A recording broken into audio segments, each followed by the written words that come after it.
جیسے خیبر میں تلوار چلی ایسے مباہلے میں چل جاتی تو کیا ہوتا؟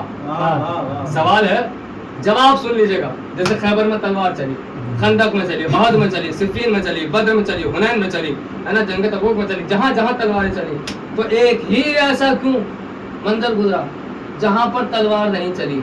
وجہ کیا تھی؟ سنو، آواز آئی، اے میرے نبی حق آ گیا ہے، اب تم جاؤ اور جا کے جھوٹوں پر لعنت کرو. حق آ گیا ہے یعنی دلیل آ گئی ہے، جا کے ان کو سمجھاؤ، اور جا کے اگر ان کو سمجھاؤ، اگر نہ مانے تو ان پہ لعنت کرو. قرآن پڑھ رہا ہوں آپ کے سامنے، جا کے سمجھاؤ، نہ مانے تو لعنت کرو. جا کے سمجھاؤ، نہ مانے تو لعنت کرو. اب اگر کوئی آپ کے ماتم کی دلیل سن کے بھی نہ مانے، لعنت کر کے ہٹ جاؤ.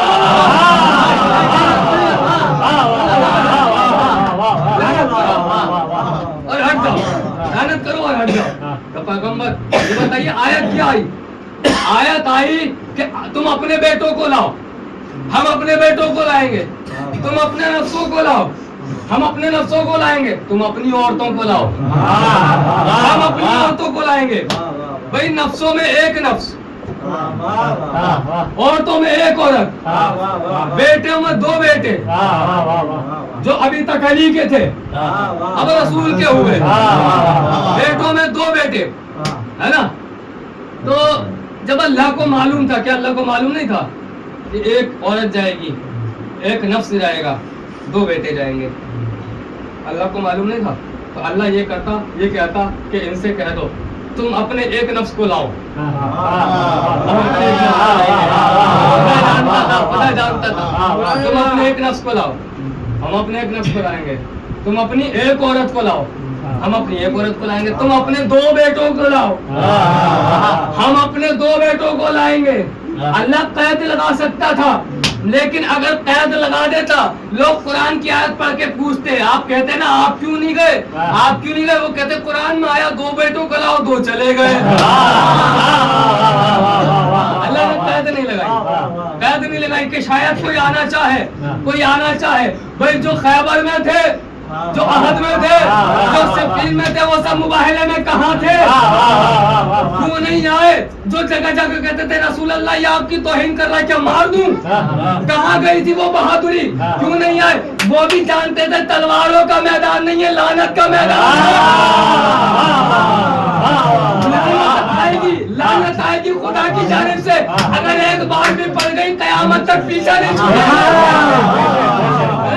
لعنت آئے گی. اب دیکھیے، جاؤ میدان میں پہنچو، مباہلہ نہیں سنا رہا ہوں، بس منظر دکھا رہا ہوں. میدان میں پہنچو، اور جانے کے بعد پتہ ہے کیا کہا؟ وہ جو عیسائیوں کا جو سردار تھا، جو پادری تھا، جو فادر تھا، اس نے ایک جملہ کہا تھا. اس نے کہا اگر نبی اپنے دوسرے لوگوں کو لے کر آئے، مسلمانوں کو لے کر آئے تو مباہلہ کر لینا، اگر اہل بیت کو لائیں تو مباہلہ نہ کرنا، مباہلہ نہ کرنا. یہ ہے عیسائی. مگر جانتا ہے کہ مسلمان اور ہیں، صاحبان اسلام اور ہیں، صحابہ اور ہیں، اہل بیت اور ہیں. یہ عیسائی تھا، مگر جانتا تھا کہ یہ الگ ہیں، وہ الگ ہیں. لے کر آؤ اور مباہلہ ہوگا. مباہلے میں کہا جائے گا جیسے ہی چلے. کون کون ہے؟ نبی اللہ ہیں. کون ہے؟ مولا علی ہیں. کون ہے؟ جناب زہرا ہیں. کون ہے؟ مولا حسن ہے. کون ہے؟ مولا حسین ہے. 5 نور مباہلے میں جیسے آ رہے تھے، جیسے جیسے بڑھ رہے تھے، جب دیکھا کہ مسلمان نہیں آ رہے ہیں، صحابہ نہیں آ رہے ہیں، یہ تو نبی کے اہل بیت آ رہے ہیں، اہل بیت آ رہے ہیں. ایک آواز گونجی، سنو ان سے مباہلہ نہ کرنا. اگر یہ اشارہ کرتے پہاڑ اپنی جگہ سے ہٹ جائے، یہ اشارہ کرتے پہاڑ اپنی جگہ سے ہٹ جائے. بھائی عیسائیوں نے سبق دے دیا، اگر چاہو مسلمانوں کے مقابلے میں آ جانا، اہل بیت کے مقابلے میں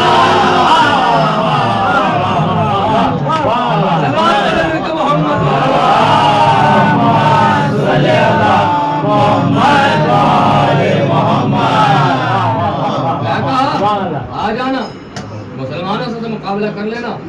اہل بیت سے مقابلہ نہ کرنا. یہی تھا کہ 39 دن تک مذہب مسلمانوں سے مقابلہ کر رہا تھا. 40ویں دن اسلام سے واسطہ پڑا, پورے ایمان سے واسطہ پڑا. مسلمانوں سے لوگ تو جیت سکتے, اور جو شریعت لے کر آئے ہیں اگر ان کے سامنے آ گئے تو پھر ہلاک ہونے سے تمہیں کوئی نہیں بچا سکتا. بس عزیزان من, زحمت تمام آپ کی. خلاصہ کلام یہ ہے کہ امام حسین کی عزا ہے, اس میں جس طرح سے آپ تعاون کر سکتے ہیں کیجیے.